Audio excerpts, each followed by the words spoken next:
Berjumpa kembali di channel YouTube ini. Video kali ini saya masih akan membahas soal-soal hukum karena kita tahu teman-teman kita yang D3 baru akan melaksanakan hukum pada akhir pekan ini. Dan ini khusus untuk membahas keperawatan gerontik baik untuk D3 maupun untuk nurse.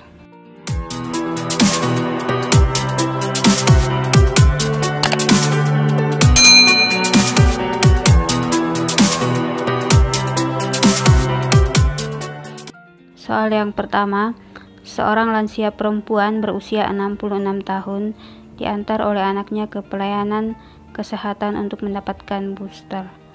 Perawat menanyakan booster terakhir yang diberikan kepada lansia tersebut dan anaknya mengatakan diberikan booster herpes zoster saat berusia 61 tahun. Pertanyaannya, apa jenis booster selanjutnya yang harus diberikan untuk lansia tersebut? A. Difteri, B. Tetanus, C. Varicella, D. Influenza, atau E. Pneumovax. Baik, kita akan bahas soalnya. Jadi yang ditanyakan adalah booster yang harus diberikan. Nah, kalau kita perhatikan di situ kata kuncinya telah diberikan herpes zoster pada saat berusia 61 tahun. Nah, teman-teman perlu ingat, kalau teman-teman sudah mempelajari mengenai imunisasi atau booster pada lansia, teman-teman pasti tahu bahwa herpes zoster itu diberikan setelah berusia 60 tahun. Artinya seandainya lansia ini belum diberikan herpes zoster, berarti yang harus diberikan adalah herpes zoster. Tapi karena dia sudah diberikan herpes zoster, jadi sekarang lansia tersebut membutuhkan booster untuk yang berusia setelah 65 tahun. Dan jawaban yang paling tepat adalah Pneumovax. Nanti teman-teman bisa lihat kembali catatan kuliah waktu belajar tentang pencegahan penyakit pada lansia. Soal kedua, seorang perawat lansia akan memberikan asuhan keperawatan gerontik kepada seorang lansia perempuan yang berusia 82 tahun dengan pendekatan teori konsekuensi fungsional. Hasil pengkajian menyimpulkan bahwa salah satu konsekuensi fungsional negatif pada lansia tersebut adalah kekakuan pada sendi-sendi ekstremitas bawah. Pertanyaannya, apa yang perlu dikaji lebih lanjut oleh perawat tersebut? Skala nyeri, kekuatan otot, risiko jatuh, gaya berjalan, atau keseimbangan. Nah, langsung saja kita pada pembahasannya. Jadi yang ditanyakan adalah yang perlu dikaji lebih lanjut. Kita cari kata kuncinya. Jadi pada soal itu kata kuncinya adalah konsekuensi fungsional negatifnya mengarah pada kekakuan pada sendi-sendi ekstremitas bawah. Nah, kalau sudah ada kekakuan pada sendi-sendi ekstremitas bawah, kira-kira apa yang paling mungkin dialami oleh lansia tersebut? Nah, yang paling mungkin dialami oleh lansia tersebut adalah jatuh. Sehingga kita perlu melakukan pengkajian risiko jatuh untuk bisa mengetahui risiko jatuhnya dia ada di skala yang mana, apakah ringan, sedang, atau berat.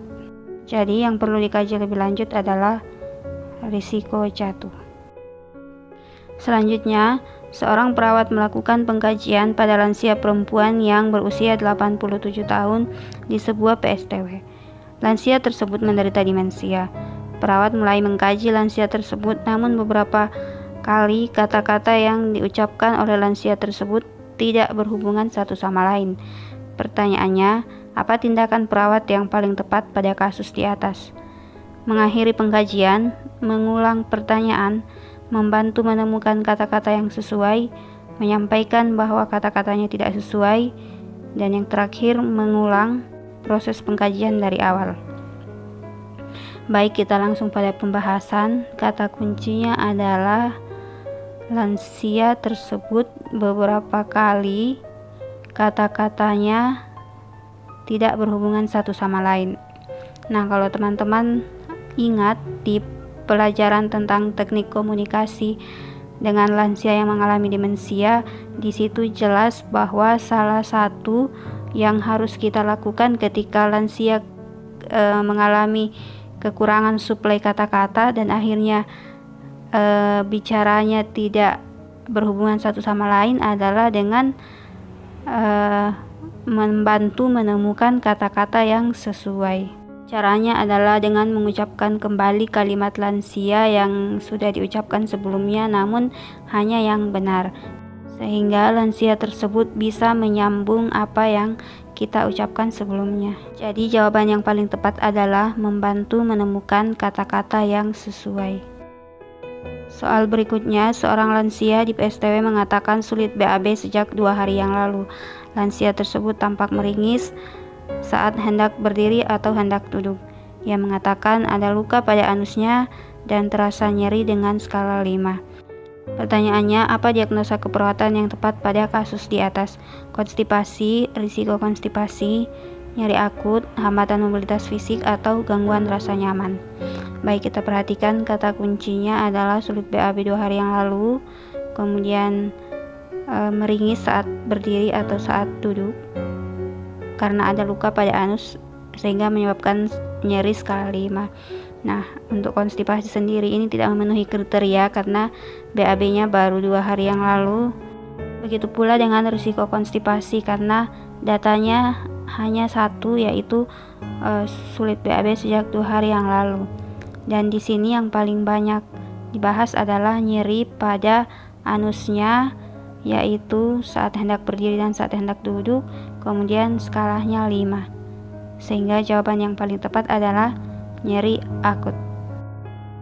Berikutnya, seorang lansia perempuan berusia 78 tahun di sebuah PSTW mengalami penurunan kemampuan mendengarkan suara sehingga mengalami gangguan komunikasi.